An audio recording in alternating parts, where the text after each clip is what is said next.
ಓಂ ನಮಃ ಶಿವಾಯ. ಓಂ ನಮೋ ನಾರಾಯಣಾಯ. ಸ್ವಾಮಿ ಕೊರಗಜ್ಜ. ನನ್ನೆಲ್ಲ ಪ್ರೀತಿ ವೀಕ್ಷಕ ಬಂಧುಗಳಿಗೆ ಶಿವಾಯ ಕರುಣ ಆಧ್ಯಾತ್ಮಿಕ ಚಾನಲ್ಗೆ ಸ್ವಾಗತ. ತುಂಬ ದಿನ ಆದಮೇಲೆ ಇವತ್ತು ವಿಡಿಯೋ ಮಾಡ್ತಾ ಇದ್ದೇನೆ. ಎರಡು ಪ್ರಶ್ನೆ ಇತ್ತು, ಅದಕ್ಕೆ ನಾನು ರಿಪ್ಲೈ ಮಾಡುವಂಥ ವಿಡಿಯೋ ಮಾಡ್ತಾ ಇದ್ದೇನೆ. ಬೇಸರ ಪಡ್ಕೋಬೇಡಿ. ಆದಷ್ಟು ಬೇಗ ಹೊಸ ಚಾನಲನ್ನು ನಾನು ಸ್ಟಾರ್ಟ್ ಮಾಡಬೇಕು. ಯಾವ ಥರದ್ದು ಏನು ಎತ್ತ ಅಂತ ಮುಂದಿನ ದಿನಗಳಲ್ಲಿ ಹೇಳ್ತೇನೆ. ಅದ್ರ ಬಗ್ಗೆ ನಾನು ಗಮನ ಕೊಡ್ತಾ ಇದ್ದೇನೆ. ಬೇಸರ ಮಾಡಬೇಡಿ. ಯಾವತ್ತೂ ನಿಮ್ಮ ಮೇಲೆ ಆ ಶಿವದೇವರ ಕೊರಗಜ್ಜ ದೈವದ ಆಶೀರ್ವಾದ ಯಾವತ್ತೂ ಇರುತ್ತೆ.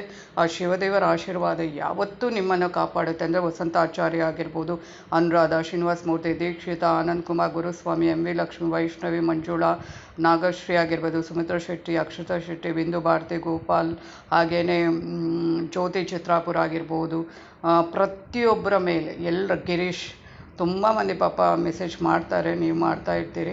ನಾನು ರಿಪ್ಲೈ ಕೂಡ ಮಾಡ್ತೇನೆ. ಬಟ್ ಕಮೆಂಟಲ್ಲಿ ಮೆಸೇಜ್ ಮಾಡಲಿಕ್ಕೆ ಯಾಕೆ ಆಗ್ತಾಯಿಲ್ಲ ಅಂತ ನಾನು ಈಗಾಗಲೇ ತಿಳಿಸಿದ್ದೇನೆ. ಅರ್ಥ ಮಾಡ್ಕೊಂಡಿದ್ದೀರಿ ಅಂತ ಅಂದ್ಕೊಂಡಿದ್ದೇನೆ. ನಿಮ್ಮೆಲ್ಲರ ಮೇಲೆ ಯಾವತ್ತೂ ನಾನು ನಂಬೋ ಶಿವದೇವರ ಆಶೀರ್ವಾದವನ್ನು ನಿಮಗೆ ಯಾವತ್ತೂ ನಿಮ್ಮ ಮೇಲೆ ಇರಲಿ ಅಂತಲೇ ಬಯಸುವವಳು. ಹಾಗೆ ನನಗೆ ಯಾವತ್ತೂ ನೀವು ನೆನಪಲ್ಲಿ ಇರುವಂಥವರೇ. ಯಾವತ್ತೂ ನಾನು ಒಂದು ರಿಪ್ಲೈ ಮಾಡಲಿಕ್ಕೆ ಮೆಸೇಜ್ ಅಂದರೆ ನಿಮ್ಮದು ಏನಾದರೂ ಸಮಸ್ಯೆ ಇದೆ ನೀವು ಬರೆದು ಕಳಿಸಿದ್ರೆ ಖಂಡಿತವಾಗ್ಲೂ ವೀಡಿಯೋದ ಮೂಲಕ ನನಗೆ ಪುರ್ಸೊತ್ತಾಗಬೇಕು. ವೀಡಿಯೋದ ಮೂಲಕ ನಾನು ಹೊಸ ಚಾನಲ್ ಬಟ್ ಈ ಚಾನಲ್ ಇರುತ್ತೆ. ಬಟ್ ಏನೇನೋ ಕೆಲವೊಂದು ಚಿಕ್ಕ ಪುಟ್ಟ ಕಾರಣಗಳಿಂದ ಅದು ಕೆಲವೊಂದು ಸಲ ಏನೋ ಆಗುತ್ತೆ.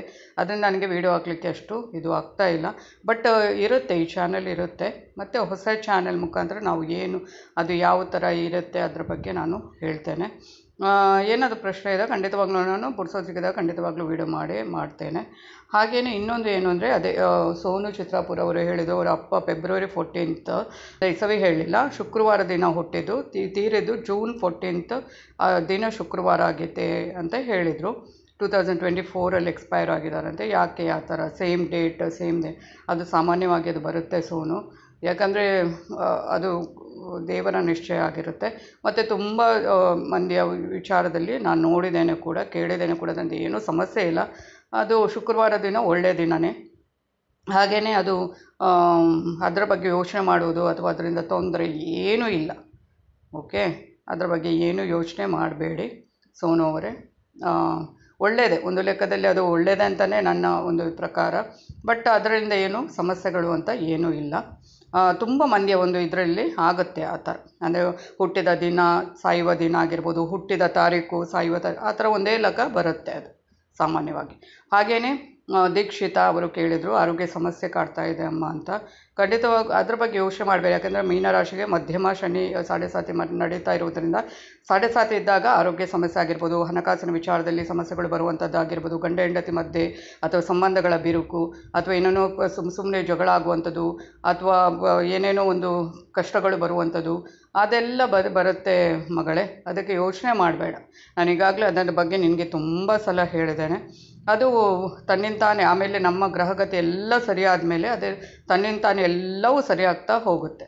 ಅದಕ್ಕೆ ಅದರ ಬಗ್ಗೆ ತಲೆ ಕೆಡಿಸ್ಕೊಳ್ಬೇಡ. ಆರೋಗ್ಯದ ಬಗ್ಗೆ ಜಾಗ್ರತೆ ವಹಿಸು.